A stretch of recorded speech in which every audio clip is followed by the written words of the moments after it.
Everyone, अस्सलाम वालेकुम। I hope आप सब बिल्कुल ठीक है, खुश हैं और मज़े में है। तो हम भी अल्हम्दुलिल्लाह बिल्कुल ठीक है। तो ये मेरा लास्ट खाना था कराची में, और मेरी बहन ने ना बड़े प्यार से मेरे लिए बीफ बिरयानी बनाई थी, और अब्बू फ़िश लेके आए थे, तो वो भी मेरी सिस्टर ने बनाया हुआ था क्योंकि निदा को पसंद है। तो बस ये हमारा लास्ट खाना था, और मतलब ऐसा लग रहा था कि मेरा दिल ना किसी ने मुट्ठी में कर लिया हो, ऐसा मेरा दिल बंद हो रहा था इस टाइम। और बड़ी ही मुझे मतलब मैं खफा थी, और मेरा दिल बड़ा उदास था इस टाइम, बड़ा ही सैड डे था। तो आते वक्त ही मैंने कोई वीडियो शूट नहीं की, तो हम बस घर से निकल आए थे, और ये हम सोहराब गोड पे रुके थे। तो सबको मैंने बाय कहा था, लेकिन वो मैंने शूट नहीं किया था उस टाइम। अम्मी, अब्बू और मेरी बहुत प्यारी बहनें, मेरे बांजे और बांजी सारे बहुत अच्छे हैं, और मतलब मैं बहुत टाइम तक रोई। तो मुझे देख देख के ना आबाज़ भी फिर रोने लग गया था, और हम तीनों बहुत उदास थे। नहीं तो रो ही रही थी मेरे साथ, लेकिन अब्बास थोड़ा वो है, छोटा है, वो नहीं समझता, लेकिन मुझे देख के ना उसने भी रोना शुरू कर दिया था। बस ये फ़ासले और ये तो ज़िंदगी है, मतलब मुझे आना ही था, जो भी हो मुझे वापस आना ही था। तो ये हमारी बस थी, डाइवो की बस थी, और सर्विस अच्छी थी इनकी, बहुत अच्छी थी। हम जब गए थे तो भी इसमें गए थे, और वापसी में भी इसमें आए हैं। तो यहाँ पे हम बैठे हुए थे, तो ये वेटिंग एरिया था। तो बस हमारी रवाना हो गई है, और बस हम बैठने जा रहे हैं, क्योंकि सफाई उस टाइम नहीं हुई थी। तो इन्होंने सोहराब गोड में जो है सारी बस साफ़ की है, अंदर से भी साफ़ की है, बाहर से भी साफ़ की है, और कुछ पैसेंजर और भी मतलब आए हैं इसमें। तो बस अब्बास को ना फ़िक्र लगी हुई थी कि मम्मा बस चली ना जाए। तो बस हम जल्दी से आए हैं, और बस रेडी थी तो हम बैठ गए हैं।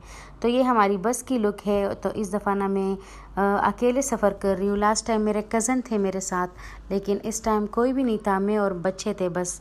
तो इसमें सेफ़ होता है, कोई बड़ा मसला नहीं होता है। तो सारे पैसेंजर ना आपका ख़्याल रखते हैं इसमें, और बस ये हर एक नमाज़ पे रुकती है, और टाइम टाइम के खाने पे रुकती है। तो उसी के साथ नमाज भी हो जाती है। और 3 टाइम ही ये रुकी थी, सुबह में रुकी थी, दोपहर में रुकी थी, और जो है शाम में चाय के लिए रुकी थी, और एक जो है रात के खाने के टाइम रुकी थी। बस इतने टाइम में ये रुकी थी, और बस हम 24 आवर्स में जो है पेशावर पहुंच ही गए थे। तो यहाँ पे हम दोपहर के खाने के लिए रुके हैं। तो बस ये जो है यहाँ पे हम खाना तो खा चुके थे, लेकिन वापस आ रहे थे बस में चढ़ने के लिए। मतलब कोई ना हो ना आपके पास, तो ऐसे मतलब टेंशन होती है कि बस चली ना जाए, चली ना जाए। वैसे तो वो ड्राइवर देखता रहता है कि एक सीट कौन सी खाली है, कौन से पैसेंजर हमारे साथ नहीं है, लेकिन हमें ये डर लगा रहता था कि ऐसे ना बस चली जाए और हम अंदर ही बैठे रहे होटल में। तो बस खाना वाना जल्दी जल्दी खा के ना हम निकल आए थे। और यहाँ पे ये हमारी बस डाइवो की, और अंदर सफाई हो रही थी इस टाइम। तो वो जो सुबह से दोपहर तक जो भी गंद इन्होंने गिराया हुआ था, उसकी दोबारा से सफाई हो जाती है। और एयर कंडीशन तो जो है सुबह से लगा हुआ था सोहराब गोड से, तो सुबह तक ही, जब तक हम उतरे नहीं थे तो तब तक लगा हुआ था। तो बड़ा ही मतलब जो है कंफर्टेबल होता है, और आप उसमें जो है बार बार सो भी सकते हो। तो बच्चे बार बार सो रहे थे इसमें, और मैंने थोड़े छोटा सा कंबल भी ले लिया था, तो उसमें जो है निदा बार बार ना सो जाती थी, और काफ़ी ठंडा था बस। तो बस इस तरह से ना हम आके बैठ गए, और हमारी जिम्मी इतना हमें तंग कर रही थी। जाते वक्त तो इतना तंग हमें नहीं किया था, लेकिन वापसी में बड़ा तंग कर रही थी हमें। और ये बाहर का एरिया, तो मैं सिंध में थी इस टाइम। मैं आप लोग को खजूर के दरख्त दिखाती हूँ। वैसे तो बहुत सारे गुज़र चुके हैं, लेकिन जब मैं भी कैमरा जब भी निकालती तो वो गायब हो जाते। तो इस दफ़ा मैंने कहा मैं आप लोग को ज़रूर दिखाऊंगी खजूर के दरख्त, क्योंकि इतने ज़्यादा आए थे, और अभी भी आएंगे, आप लोग देखिएगा। तो सारे आगे ना खजूर ही खजूर है, क्योंकि सिंध मशहूर इसी पे है कि यहाँ पे खजूर के दरख्त ना बहुत ज़्यादा होते हैं। और इससे हमें पता भी लग जाता है कि हम सिंध में हैं जब खजूर के दरख्त आते हैं। तो ये देखिए, ये सारे खजूर के दरख्त, और इस तरह से ना बहुत सारे गुज़रे थे यहाँ पे। और बस ये असर का टाइम हो रहा था, तो इस टाइम तो और भी दिल उदास हो जाता है मेरा, क्योंकि शाम होने वाली होती है और सूरज ढलने वाला होता है। तो इस टाइम ना आपकी अफसरदगी और भी ज़्यादा बढ़ जाती है, और अपनों से दूरी ना वो तो आपको खा ही जाती है। तो बस मुझे अपनी अम्मी, अब्बू और सब बहुत याद आ रहे थे इस टाइम, और मेरी बहनें जो बहुत प्यारी है सारी, सारी बहुत ख्याल रखती हैं मेरा और मेरे बच्चों का। तो इस तरह से हम शाम की चाय पे रुके थे और नमाज़ पढ़ने के लिए। तो यहाँ पे ये काफ़ी अच्छी जगह थी, तो जाते वक्त भी हम यहाँ रुके थे, वापसी में भी रुके हैं। और यहाँ पे नमाज और मुंह हाथ धो के और चाय हमने पी ली थी। तो यहाँ पे हम रुके थे, सारे लोग यहाँ पे रुके थे।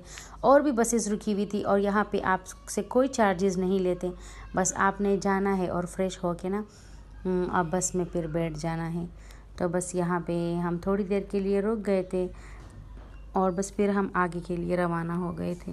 और यहाँ पे ये चाय का सेंटर, ये देखिए यहाँ पे चाय। तो अब्बास और निदा भी थे साथ में और मैं थी, जिम्मी थी मेरे साथ। तो उनको इतनी ज़्यादा चीज़ें दिलाई हुई थी, पप्पू ने दिलाई थी, मेरे अब्बू ने दिलाई हुई थी, और फिर भी इनको ना यहाँ पे कुछ लेना है अब्बास को। तो मैंने कहा नहीं, चीज़ें बहुत ज़्यादा पड़ी हुई है तो लेनी नहीं है आपने, क्योंकि पहले से बस में पड़ी हुई थी। और यहाँ पे कुछ लोग आके ना बैठे हुए थे, जिनके पास अपनी सर्विस है तो वो तो कंफर्टेबली बैठ सकते हैं और बहुत सारा टाइम गुजार भी सकते हैं। लेकिन जो बसेस वगैरह में जाते हैं तो उन्हें टाइम टाइम पे पहुँचना होता है और बैठना होता है। तो यहाँ पे ये लोग इंजॉय कर रहे थे और हम भी। तो बस फिर बस के लिए हम गए और वो बार बार हॉर्न दे रहा था कि बैठ जाए ताकि रवाना हो। और जिन्होंने मेरा चैनल सब्सक्राइब नहीं किया है तो वो जल्दी से मेरा चैनल सब्सक्राइब करें और अपने फ्रेंड्स एंड फैमिली के साथ भी शेयर करें। तो इस तरह से। और निदा ने ना पूरे सफ़र में कुछ भी नहीं चखा था, सिर्फ पानी वो पी लेती थी, वो भी बहुत कम इसने पिया था और कुछ भी नहीं खाया था।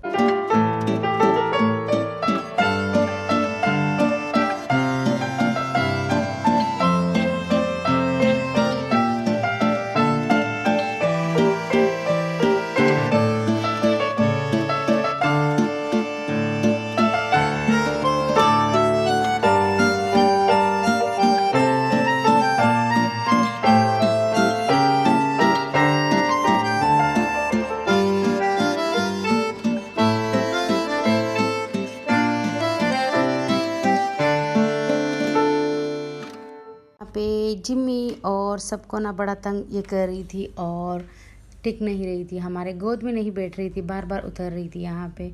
और ये रही जिम्मी और बाहर का नज़ारा और ढलता हुआ सूरज और हमारी बहुत सारी अफसरदगी हम तीनों की। तो बस यहाँ पे बस इसके बाद मैंने शूट नहीं किया रात का खाना और सब कुछ मैंने शूट नहीं किया, क्योंकि फिर लाइटिंग का मसला हो जाता है और एक बच्चे मेरे साथ है ना, तो सारी टेंशन हुई थी। तो ये सुबह के टाइम था और नमाज के लिए रुकी थी और जिन्होंने चाय पीनी थी उन्होंने पीनी थी, लेकिन हम नहीं उतरे थे, बच्चे क्योंकि सोए हुए थे और मैं जाग गई थी, लेकिन मैं भी नहीं उतरी और बच्चे इस टाइम सोए हुए थे। और ये बस अंधेर जो है सुबह हो गई और रोशनी भी हो गई और हम पहुंच गए हैं पेशावर। उस टाइम जो सुबह की नमाज़ हमने पढ़ी थी तो वो इस्लामाबाद में पढ़ी थी और अभी हम पहुंच गए हैं पेशावर पहुंच गए हैं। तो ये मैं 7 बजे के करीब पहुंच गई थी पेशावर। तो हस्बैंड के साथ मेरी लड़ाई थी क्योंकि वो इस्लामाबाद में थे और हमें पिक करने नहीं आ रहे थे। तो मैंने उनके साथ काफ़ी झगड़ा किया और उन्होंने भी मुझे नहीं बताया। वो कह रहे थे कि मैं जो है इस्लामाबाद में हूँ और मैं भाई को कहता हूँ कि वो तुम लोग को पिक करें। तो इस पर मैं खफ़ा हो गई थी और उन्होंने हमें सरप्राइज़ दिया और वो ख़ुद ही इस टाइम आ गए थे। तो मुझे तो शुरू में मतलब नहीं लग रहा था कि ये आएंगे, लेकिन जब मैंने नीचे बस स्टैंड में देखा ऊपर से तो ये आए हुए थे। तो बस हमें सरप्राइज़ कर दिया और मेरा जो सारा वो खफ़ा थी मैं और जो भी था वो सारा मैं भूल गई थी इस टाइम। तो बच्चे भी खुश थे पापा को देख के और बस फिर हम जो है चीज़ें रख के ना जाने वाले थे। तो आई होप सो आपको वीडियो अच्छी लगी होगी। तो मेरे चैनल को लाइक करें, सब्सक्राइब करें और कमेंट करें और अपना बहुत सारा ख्याल रखें। Thanks for watching. अल्लाह हाफिज़।